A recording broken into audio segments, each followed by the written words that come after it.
Hey guys, it's Troy. Welcome to another episode. Why safe men never get desired. Why safe men never get desired. There is a terrible paradox at the heart of modern dating where, on the one hand, what is anybody looking for? Well, people are often looking for a relationship. They're theoretically looking for the love of their lives. They're theoretically looking for, the person that they're going to settle down with and whisper sweet nothings to and all of that good stuff. And that's great.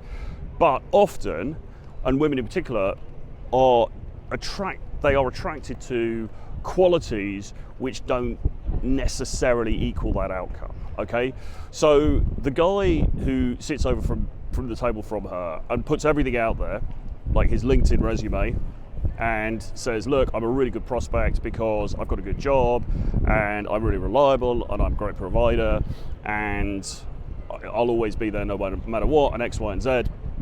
Unfortunately, experience shows us that those guys often end up getting ghosted and left in the dust, while their more flaky and less reliable male compatriots seem to be successful, okay, in the short term at least. Now, I'm not making an argument here that once you get married or once you're in a long-term relationship, you should be super unreliable or you should be a bad partner. That's not what I'm trying to say here. And I know I made videos on similar topics to this before, and people have left those kinds of comments. And yes, there is a difference between the mating dance, the initial sort of game that both sexes will play with each other in the early stages and not wanting to appear too desperate or too needy in those early stages, and then how you operate when you are in a proper committed relationship. Of course, not trying to undermine that, not trying to say anything different to that. However, you've got to get through the initial stage first, okay?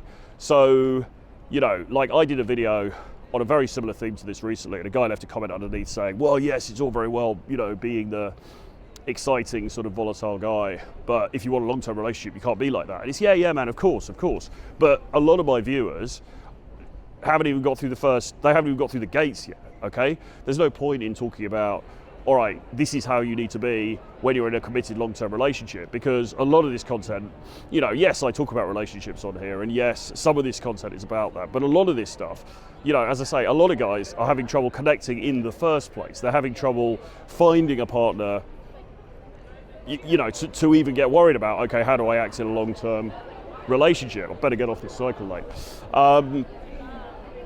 So this particular video is more aimed at those guys who are in that position, who are sort of thinking, okay, so how do I find someone? How do I attract somebody? And counterintuitively, selling yourself on, I'm a super stable, together, unmysterious, reliable, safe guy, is not really often the best option unless you're dating a woman who is particularly in the mindset for marriage and she wants that to happen quite quickly. And if you are, and the woman is, genuinely really looking to settle down, then those qualities can work in your favor. However, you have to understand that it's also possible that the woman won't be wildly excited by you, okay? So she might weigh up the odds and go, okay, this guy seems like a decent bet. I'll sign on the line that is dotted and, we'll get married quickly and whatever.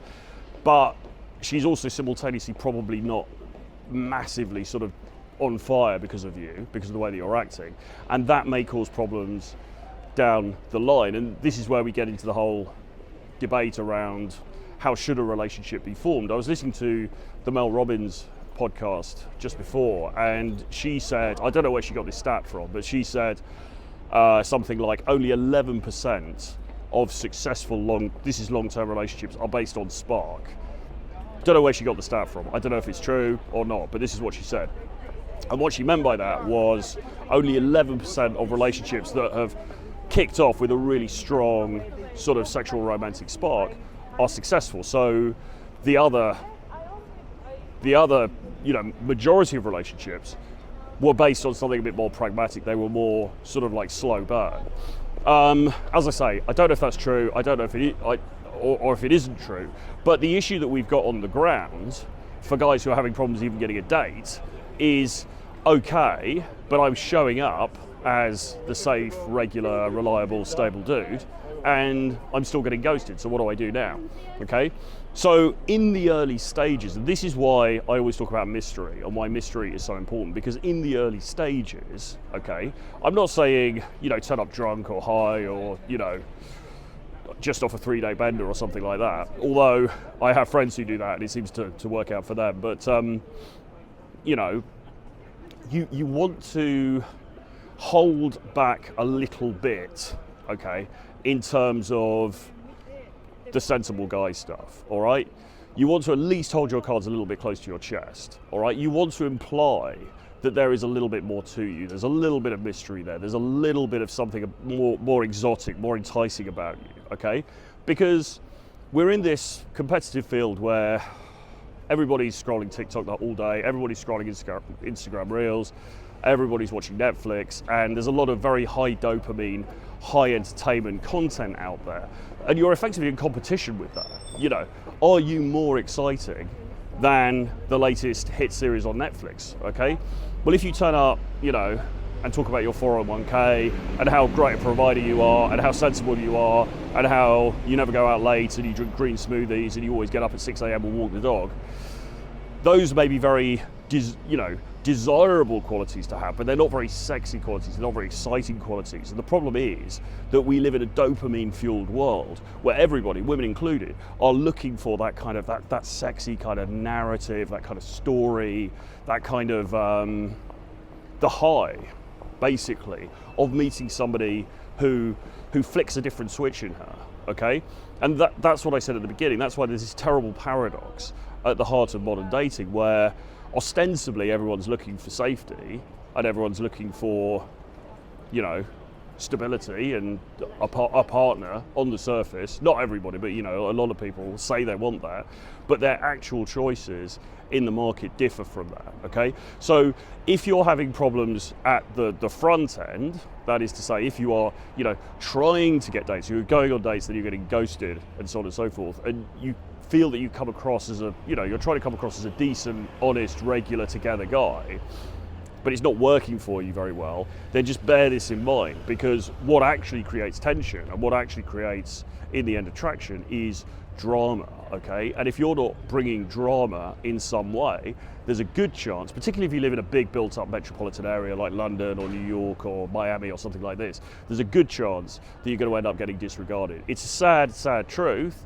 but it seems to be the reality on the ground from working with thousands of clients and talking to guys all over the world and, you know, being in the trenches myself for a long period of time. So let me know your thoughts on this, put your comments below, do give me a like, subscribe to the channel if you haven't done so already, and if you're interested in coaching, drop me a message, troy@realtroyfrancis.com, and I'll see you guys again very soon. Bye-bye.